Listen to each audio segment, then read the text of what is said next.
இன்னைக்கு நம்ம ரூம்ல என்ன சமையல்னா மஸ்தான மஞ்சள் சோறு தான் பண்ண போறோம். வெள்ளிக்கிழமை ஸ்பெஷல். வாங்க அதை எப்படி பண்ணலாம்னு சொல்லிட்டு பார்க்கலாம். அதுக்கு முதல்ல சோம்பை வறுத்தெடுத்து அதை இடித்து வச்சுப்போம்.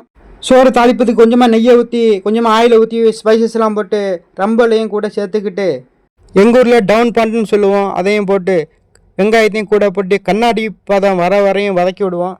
அது வந்து பிறகு தேங்காய் பால் 1க்கு 1.5 கணக்கு பண்ணி தண்ணியெல்லாம் ஊற்றி வச்சுருக்கோம். அதையும் தூக்கி ஊற்றி கூடையே மஞ்சத்தூள் சோம்புத்தூளையும் போட்டு நல்லா கொதிக்க விடுவோம்.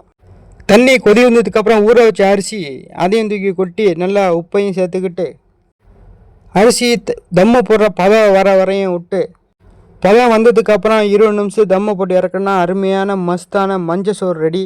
கூடவே தோப்புத்துறை ஸ்டைல் கரியானமும் வச்சு புதினமல்லி போடவே நமக்கு ஒரு டெம்ட் ஆச்சு. ஆனால் தொழுதுட்டு வந்து தம்மை உடச்சி தூக்கிட்டு போய் ரூமில் வச்சு ரெண்டையும் ஒன்றா வச்சு சாத்துனா ஆஹா அப்படி தாங்க இருந்துச்சு. ஒருத்தன் ஆஹாங்கிறான், ஒருத்தன் ஓஹோங்கிறான். சமைச்ச நம்மளையும் பெருமைப்படுத்திட்டானுவோம். நம்மளும் கூட கொஞ்சம் குஷியாகி அடுத்த வாரம் பச்சை சோறு பண்ணி தரங்க எல்லாம் பறந்து ஓடிட்டானுவங்க. நீங்களும் பண்ணி பார்த்துட்டு சொல்லுங்கள்.